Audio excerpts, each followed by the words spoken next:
کی بات میں سکون نہیں ملتا۔ حضرت علی فرماتے ہیں اگر نماز پڑھنے کے بعد بھی سکون نہیں ملتا تو سکون سے نماز پڑھا کرو۔ سمجھ گئے نہیں سمجھ گیا ہوگا کیا کہا؟ نماز کے بعد بھی اگر سکون نہیں ملتا تو سکون سے نماز پڑھا کرو۔ ایک یہودی آتا ہے، کہا یہ کیا ہے؟ کہا تلوار ہے، ذوالفقار نام ہے۔ کہا کیا کام کرتی ہے؟ حضرت علی فرماتے ہیں پہاڑ کو چیر کر رکھ دیتی ہے۔ یہودی نے تلوار اٹھائی، کچی دیوار پر ماری، دیوار ہلی بھی نہیں۔ یہودی نے کہا آپ تو کہہ رہے تھے پہاڑ کو چیر کر رکھ دیتی ہے، یہ تو کچی دیوار ہے، ہلی بھی نہیں۔ حضرت علی فرماتے ہیں بے وقوف، میں نے تجھے تلوار دی ہے، بازو حیدر تھوڑی دیا۔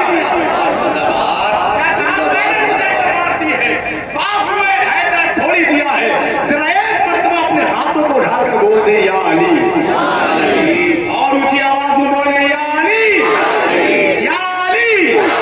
ماشاءاللہ بہت اچھے ماحول میں آپ بیٹھے ہیں۔ نام کا شعر کرتا ہوں میں کہ شاہ کے چہرے انور کی طرف دیکھیں گے۔ علی شاکر صاحب، علامہ قمر صاحب بڑے بڑے جلسوں میں خطاب فرماتے ہیں۔ بہت ساری ملاقاتیں رہتی ہیں حضرت علامہ مولانا قمر صاحب قبلہ سے، اور مولانا افسار صاحب قبلہ نے بہت شاندار خطاب فرمایا ہے۔ خاص توجہ میں چاہتا ہوں علامہ مولانا عبید اللہ حنفی صاحب قبلہ یہاں موجود ہیں، میرے بھائی مولانا ندیم صاحب، قاری زاہد صاحب، یہ تمام تر حضرات، مولانا ناظم صاحب، ان کے حوالے سے ایک شعر میں پڑھتا ہوں کہ شاہ کے چہرے انور کی طرف دیکھیں، شاہ کے چہرے انور کی طرف دیکھیں گے، یعنی ہم اپنے پیغمبر کی طرف دیکھیں گے۔ پوروں کے مان سے منہ موڑ کے ہم جنت میں آپ کی زلف معمر کی طرف دیکھیں گے۔ پوروں کے مان سے منہ موڑ کے آپ کی زلف معمر کی طرف دیکھیں گے، اور نامہ کس منہ سے دیکھیں گے بھروسے میں آپ توجہ آپ کی میرے بھائی۔ شعر ایسا ہے کہ آپ کا نعرہ لگنا چاہیے، نعرہ نہیں لگا تو اس کے بعد مجھے لگتا ہے شعر نہ پڑھنا پڑتا ہے کہ نہیں؟ شاہ کے چہرے انور کی طرف دیکھیں گے، یعنی ہم اپنے پیغمبر کی طرف دیکھیں گے۔ حوروں کے مان سے منہ موڑ کے ہم جنت میں آپ کی زلف معمر کی طرف دیکھیں گے، نامہ کس منہ سے دیکھیں گے بروز محشر، ہم تو بس پیارے محمد کی طرف دیکھیں گے۔ نعرے تکبیر، نعرے رسالت، نعرے حیدری، ذکر شہید آدم، فیضان شہید آدم، علماء اہل سنت۔ واقعی قاری شاکر صاحب ماشاءاللہ یہ وہ لوگ ہیں کہ جن کے قدموں سے لگے ہوئے ذروں کو اٹھا کر ناظر رضا تحسینی جب اپنے سر کا تاج بناتا ہے تو مجھے لگتا ہے کہ پھر ہندوستان میں مجھ سے زیادہ کوئی امیر نہیں ہے۔ ایسے لوگ یہاں موجود ہیں ماشاءاللہ، اور برکتیں علامہ قمر صاحب کی مل رہی ہیں۔ وہ شعر ابھی رہ گیا جو مجھے پڑھنا تھا، شاہ کے چہرے انور کی طرف دیکھیں گے، یعنی ہم اپنے پیغمبر کی طرف دیکھیں گے۔ حور و خیمان سے منہ موڑ کے ہم جنت میں آپ کی زلف معمر کی طرف دیکھیں گے، نامہ کس منہ سے دیکھیں گے بروز محشر، ہم تو بس پیارے محمد کی طرف دیکھیں گے۔ اور یا رسول اللہ، آپ جب اپنے غلاموں میں پکاریں گے مجھے، آپ جب اپنے غلاموں میں پکاریں گے مجھے، بادشاہ اٹھ کے میرے قد کی طرف دیکھیں گے۔ آپ جب اپنے غلاموں میں پکاریں گے مجھے، بادشاہ اٹھ کے میرے قد کی طرف دیکھیں گے۔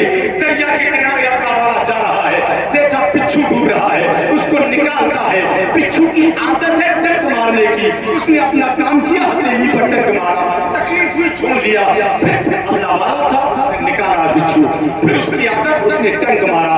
کئی مرتبہ ایسا ہوا اس کے ساتھ میں خادم تھا، اللہ والے نے کہا میرے شیخ یہ بچھو ہے، اس کی بری عادت ہے ٹنک مارنے کی، یہ کبھی بری عادت اپنی نہیں چھوڑتا۔ اللہ والے کا جواب مچل جائے، اللہ والا کہتا ہے یہ بچھو ہو کر جب اپنی بری عادت نہیں چھوڑتا تو میں انسان ہو کر اپنی اچھی عادت کیسے چھوڑوں گا؟ سبحان اللہ، سبحان اللہ۔ یاد کر کے لے جانا، جیتنے کا یہ ہنر بھی آزمانا چاہیے۔ کمیٹی والوں بھول جاؤ تو ناصر رضا تحسینی کو فون کرنا، میں پھر یاد دلا دوں۔ جیتنے کا یہ ہنر بھی آزمانا چاہیے، بھائیوں سے جنگ ہو تو ہار جانا چاہیے۔ ہر شخص ہر میدان میں جیتنا چاہتا ہے، بہت بڑا نسخہ میں دے رہا ہوں، جیتنے کا یہ ہنر بھی آزمانا چاہیے، بھائیوں سے جنگ ہو تو ہار جانا چاہیے، اور یہ بھی ایک ترکیب اپنے درد کو کم کرنے کی ہے، دوسروں کے زخم پر مرہم لگانا چاہیے۔ یہ بھی نیکی ہے، دوسروں کے زخم پر مرہم لگانا چاہیے۔ اور ایک شاعر نے بہت پہلے شعر کہا تھا کہ تمہارے شہر میں میت جو سب کاندھا نہیں دیتے، ہمارے گاؤں میں چھپر بھی سب مل کر اٹھاتے ہیں۔ تمہارے شہر میں میت کو سب کاندھا نہیں دیتے، ہمارے گاؤں میں چھپر بھی سب مل کر اٹھاتے ہیں۔ آئیے حضرات محبت و احترام کے ساتھ بیٹھے ہیں، بہت جلد انشاءاللہ تعالیٰ دنیا سنیت کا بہت ہی عظیم خطیب شہنشاہ خطابت حضرت علامہ شاہ الحاج مفتی حنیف القادری صاحب قبلہ خلیفہ سجدی سرکار طاہر ملت پلگرام شریف کا ایسا خطاب ہوگا کہ انشاءاللہ تعالیٰ برسوں یاد رکھیں گے۔ شاعر ہندوستان بلبل باغ مدینہ بھائی راشد رضا مرکزی صاحب قبلہ ایک بہت بڑا مشن، ایک بہت بڑا کام لے کر اپنی زندگی کے ساتھ چل رہے ہیں، وہ بھی یہاں تک پہنچیں گے۔ پوری دنیا کے اندر ہم نے چند ہی لوگوں کو دیکھا ہے، بہت سارے لوگوں کو دیکھا ہے، لوگ سفر کرتے ہیں اپنے لیے، لیکن ایسا لہجہ ہے وہ سفر کرتا ہے اپنے آنے والی نسلوں کے لیے، جو ان کو اچھی طرح سے جانتے ہیں، ان کے قدموں میں اپنا دل بچھاتے ہیں۔ وہ لہجہ بھی آ گیا ہے شاعر اہل سنت بھائی راشد رضا مرکزی صاحب۔ اور پھر اس وقت میں میرے رسول پر جہاں تک میرا حافظہ سفر کر رہا ہے، شاید جیسے کہ حوالے سے ملاقات ہو رہی ہے، حضرت علامہ مولانا عبید اللہ حنفی صاحب قبلہ وہ میت پر تشریف لا رہے ہیں۔ بہت میں نے سنا ہے بہت شاندار گفتگو ہوتی ہے اور اصلاحی تقریر ہوتی ہے حضرت کی۔ آئیے خیر مقدم نعرے تکبیر رسالت کی فضاؤں میں کریں، پورا مجمع اپنے ہاتھوں کو فضا میں لہرا کے نعرے کا جواب دیں۔